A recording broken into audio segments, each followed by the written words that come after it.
Welcome to Cheater Confessions. Let's get started with today's story. My name's Kyle. I'm 32, working as a software engineer. I met Kathy at a friend's engagement party. She was wearing this yellow dress that didn't match the occasion at all, but somehow she made it work. Loud, confident, fast-talking, the kind of woman who filled up a room just by walking into it. We got married after 2 years of dating. Things were good at first, really. She kept our place spotless and made me feel like I mattered. Then Tyson started showing up more often. He was her so-called best friend since college. Kathy mentioned him early on, like it was no big deal. Said he helped her through rough times, that they'd always been close. I had no issue with it. I've got friends too. But friends don't text you good morning every day and sweet dreams every night. It started slow. Tyson would call during dinner. Kathy would smile, tell me, just 2 minutes, and disappear into the hallway for 10. Then it became daily texts, memes, inside jokes I wasn't part of. I'd look over at the couch and see her laughing at her phone, never at anything I said. "Is that Tyson again?" I asked once. She looked up like I'd interrupted something sacred. "Yeah, he's telling me about some drama at work. It's hilarious." I let it slide, but it kept happening. One night, we were watching a movie, or trying to, and her phone wouldn't stop buzzing. Finally, I paused the screen. "Kathy," I said, "do you even want to spend time with me right now?" She looked annoyed. "Can we not do this again? You know how close Tyson and I are." "Yeah," I said. "That's exactly the problem." She rolled her eyes. "You're reading into it too much. It's not that deep." But it was. I wasn't looking for a fight. I was looking for my wife, the one who used to hold my hand without a phone in the other. It felt like I was competing with a ghost that never left the room, and I was starting to lose. About a month later, Kathy dragged me to a birthday dinner for one of her old friends. I wasn't in the mood for small talk, but I went. Marriage is about showing up. The dinner was at this rooftop place downtown, table of 10. Everyone was loud, dressed like they were trying too hard. Then Tyson showed up, last, of course, like he wanted an entrance. Fitted jacket, open collar, that smug half-smile like the room belonged to him. Kathy lit up the second she saw him. "Tyson!" she squealed, standing to hug him, both arms, full body. She even kissed his cheek.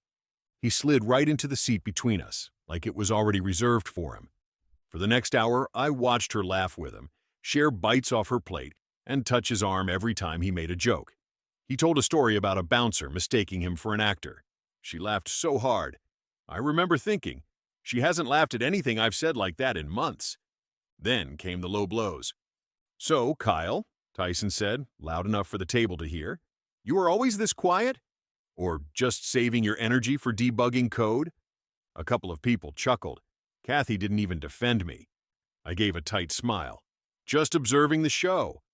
He grinned like he'd scored a point.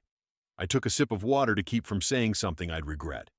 Later, in the car, I asked her, "Why did you let him sit between us?" She shrugged. "You didn't say anything." "Why do I have to? You're my wife. He's your friend." Kathy sighed like I was exhausting.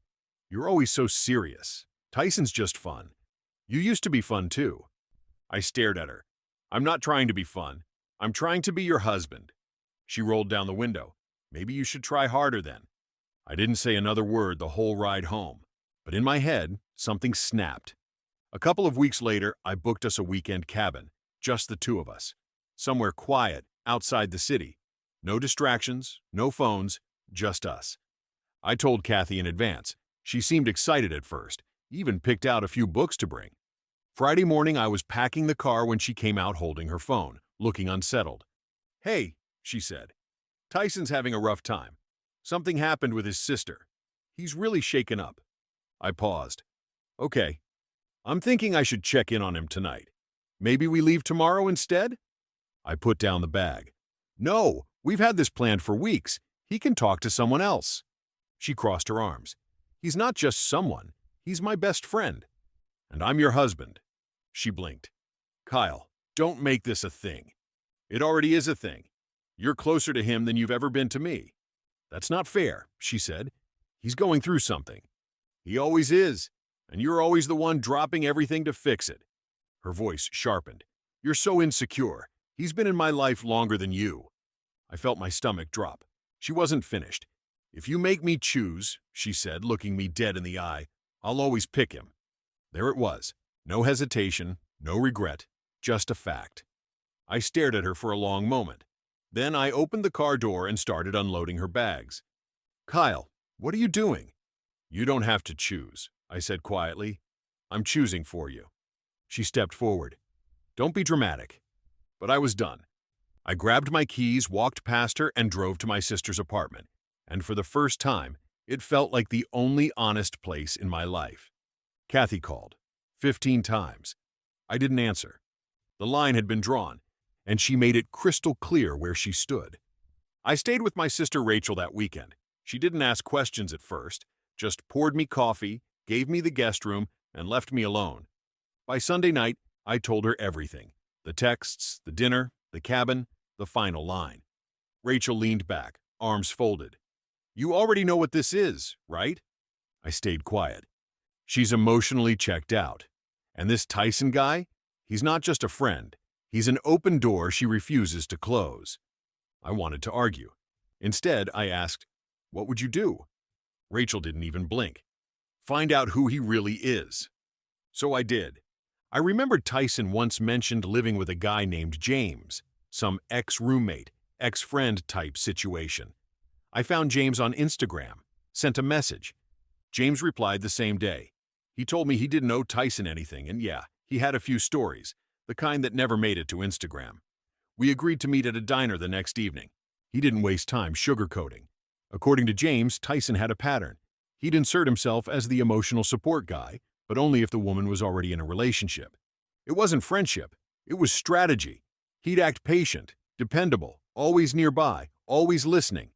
Then, the second there was tension or distance with the boyfriend, he'd move in. Kathy wasn't the first, not even close.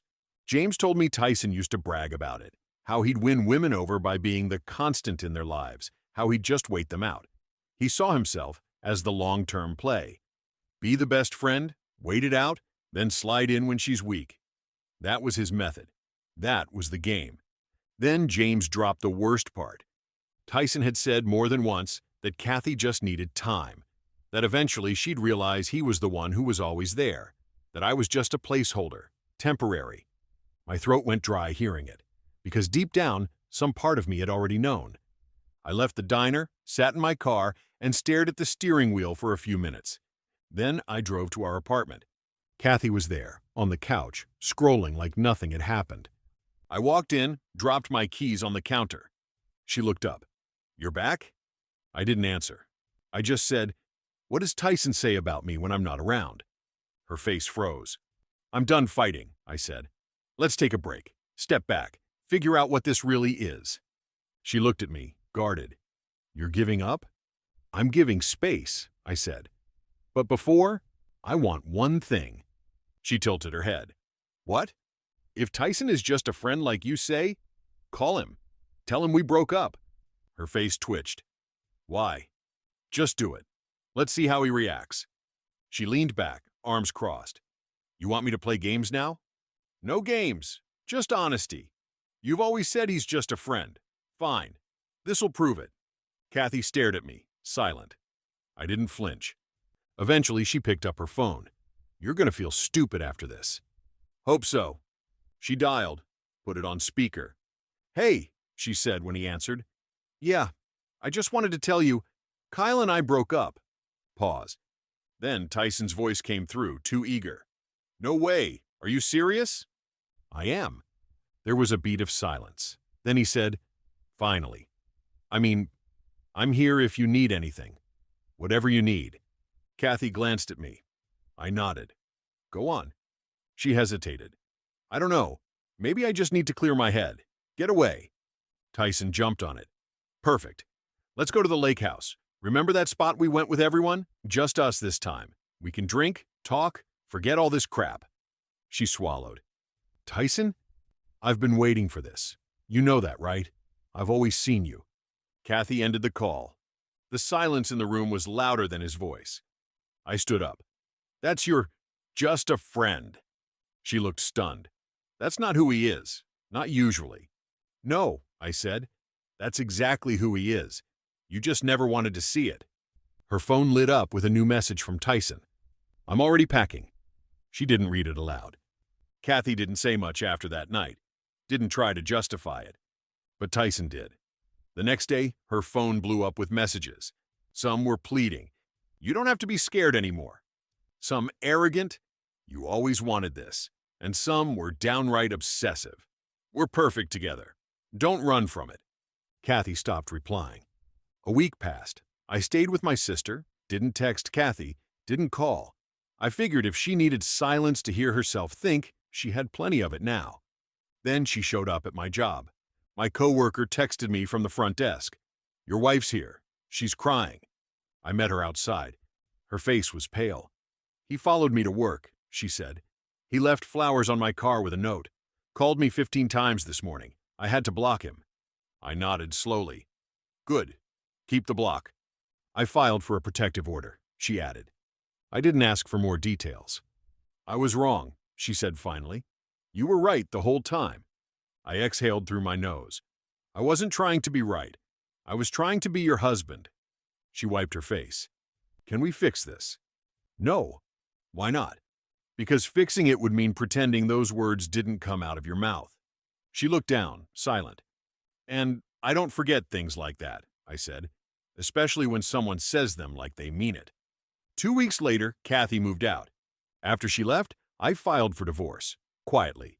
No messy fights, no drawn-out discussions. She signed without contest.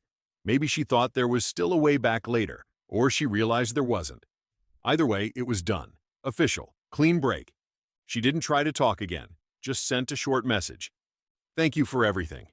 I'm sorry." That was the last I heard from her directly. Apparently, Kathy was still dealing with Tyson.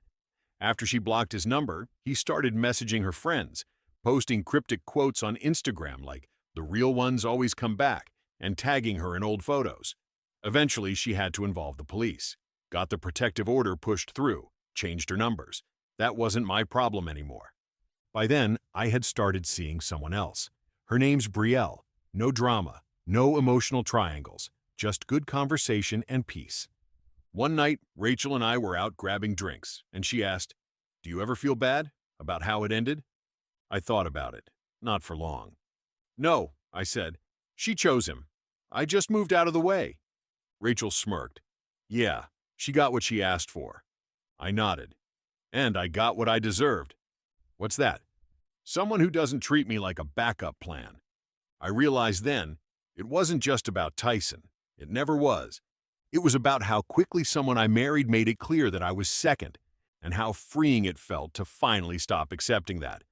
I ran into Kathy again a few months later, at the farmer's market. She looked thinner, tired. I almost didn't recognize her. She spotted me first. "Kyle," she said, walking over. "Can we talk?" I shrugged. "Sure." We stood like two people who used to know each other. "I heard you're seeing someone," she said quietly. "Yeah, Brielle. She's good to me." She nodded. "I'm glad." I didn't ask how she was. She told me anyway. "Tyson. It got worse after I moved. He started emailing from fake accounts, messaging my sister. I had to change apartments." I listened. "I don't know how I didn't see it sooner," she said. "You did," I replied. She didn't argue. "I look back at what I said to you," she added, "telling you I'd always choose him. I don't even know who that version of me was." I said nothing. "I thought he was safe," she whispered. "Familiar." "And I was disposable," I said. She looked at the floor. "I didn't mean to hurt you." "You didn't trip," I said calmly. "You looked me in the eye and pushed." She flinched a little. "Do you think there's ever a chance we could—" "No." She nodded, swallowed hard. I wish I had chosen differently." I tilted my head. "If someone asks you to choose again, don't pick the one waiting to replace someone else." She smiled a little, weak but honest. "You always were better at seeing things." I pushed my cart past her. "Not always. Just too late that time." As I turned the corner, I felt something I hadn't felt in over a year. Light, like the last piece of her finally let go. Because the truth is, when someone tells you where you stand in their life, believe them. And when they show you you're second, leave before they think you'll wait to be first. Thank you for watching.